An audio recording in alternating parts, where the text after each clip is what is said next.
యోధ ఓ ఆత్మఘోష ఎపిసోడ్ 10 బయటకేమైనా వెళ్లారేమో ఒకసారి బయటకి వెళ్లి చూద్దాం అంటూ కృతి బయటకి వెళ్లబోతుంటే తనతో పాటే బయటకి వెళ్లడానికి సిద్ధపడ్డారు వారంతా కూడా.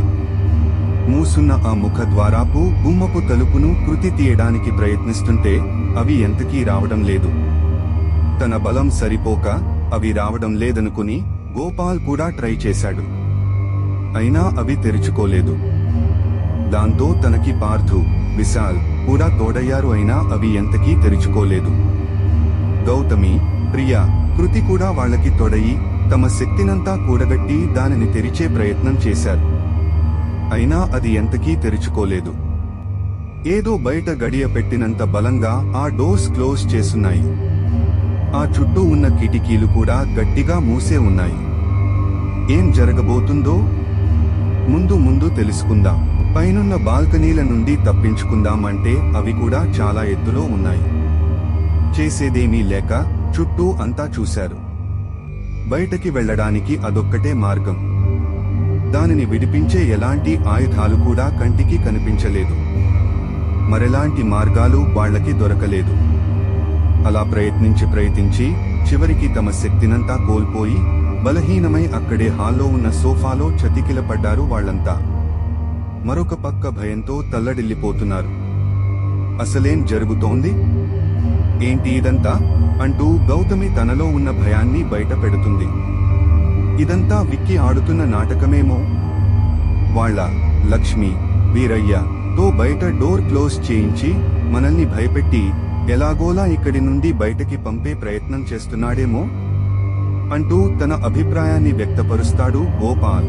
లేదు, ఈసారి అలా అనుకోవడానికి ఎలాంటి ఆస్కారం లేదు. వాళ్ళిద్దరూ, లక్ష్మి, వీరయ్య మాత్రమే కనిపించకుండా మనతో ఇలా ఆడుకుంటున్నారనుకుంటే నువ్వు చెప్పింది నిజమనుకోవచ్చు. కాని మరి అవేష్ సంగతేంటి?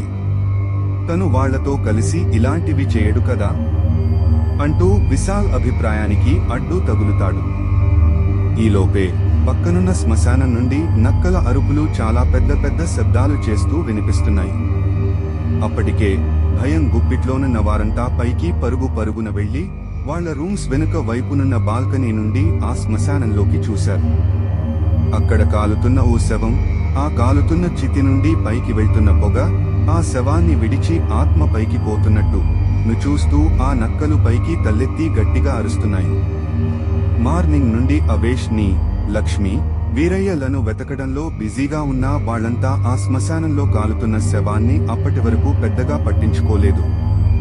అంతకుముందు వీరయ్య చెప్పినట్టు అది అనాథ శవం లాగానో లేక ఎవరో అక్కడికి వచ్చి దాన్ని తగులబెడుతున్నట్టు లాంటి సూచనలేవి వాళ్లకి ఆ చుట్టుపక్కల కనిపించడం లేదు కూడా. ఆ క్షణం వాళ్లలో మరింత భయం పెరిగింది. మరొకవైపు వాళ్ల రూమ్ డోర్స్ ఒక్కటే కొట్టుకుంటున్నాయి.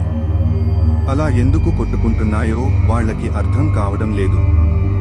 ఎందుకంటే బయట నుండి గట్టిగా గాలి కూడా పెద్దగా వీయడం లేదు. దానికి కారణమేంటోనని బాల్కనీ నుండి వస్తుంటే వాళ్లకి ముందు ఎదురయ్యే పార్థు రూమ్ లోకి వెళ్లారు. అక్కడ అంతా రకరకాల వెరైటీలతో మంచి విందు భోజనం ఏర్పాటు చేసి ఉంది వాళ్ల కోసమే. అది ఎవరో తెచ్చి పెట్టినట్టుగా. అది చూసి పార్థు మరియు వాళ్ల స్నేహితులంతా ఆశ్చర్యపోయారు. అలా అవన్నీ వాళ్లకి ఎవరు తెచ్చి పెట్టారో అర్థం కావడం లేదు. అప్పటికే హల్లోనున్న గోడ గడియారం కూడా సరిగ్గా అదే టైంకి మధ్యాహ్నం 1 గంట అయినట్టు గంట కొట్టింది. ఆ గంట కూడా సరిగ్గా అప్పుడే మ్రోగింది. అప్పటి వరకు అది ఉలుకు పలుకు లేకుండా పడి ఉంది. వాళ్లు కూడా అసలు అనుకోలేదు అప్పటికే అంత టైం అయ్యిందని, అసలు అది పనిచేస్తుందని. వాళ్ల చుట్టూ జరుగుతున్నది చూస్తూ వాళ్ల భయభ్రాంతులకు లోనవుతున్నారు.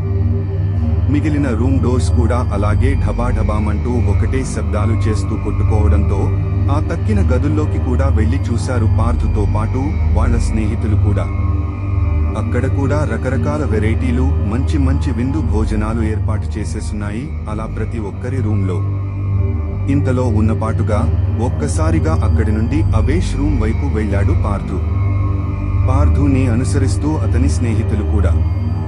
అక్కడ మాత్రం వాళ్ళకి ఎలాంటి తిను పదార్థాలు భోజనాలు వాళ్ళకి కనిపించలేదు. కిందికి వెళ్లి వీరయ్య రూంలో చూడగానే అక్కడ ఆ భోజనాలు తయారు చేయడానికి ఉపయోగించిన పాత్రలన్నీ అప్పుడే కడిగి ఒకదాని తర్వాత మరొకటి వరుసగా ఒక్కొక్కటి పేర్చేసి ఉన్నాయి. ఇంతకు ముందు వాళ్ళు అలా వచ్చినప్పుడు మాత్రం ఆ పాత్రలు అలా లేవు. ఈ మధ్యలో ఏం జరిగింది? సారీ, ఏం జరుగుంటుంది? వాళ్లలో భయం తారాస్థాయికి చేరుకుంది. ఎప్పుడూ వాళ్లకి ధైర్యం చెప్పే పార్థు మాట కూడా మూగబోయింది.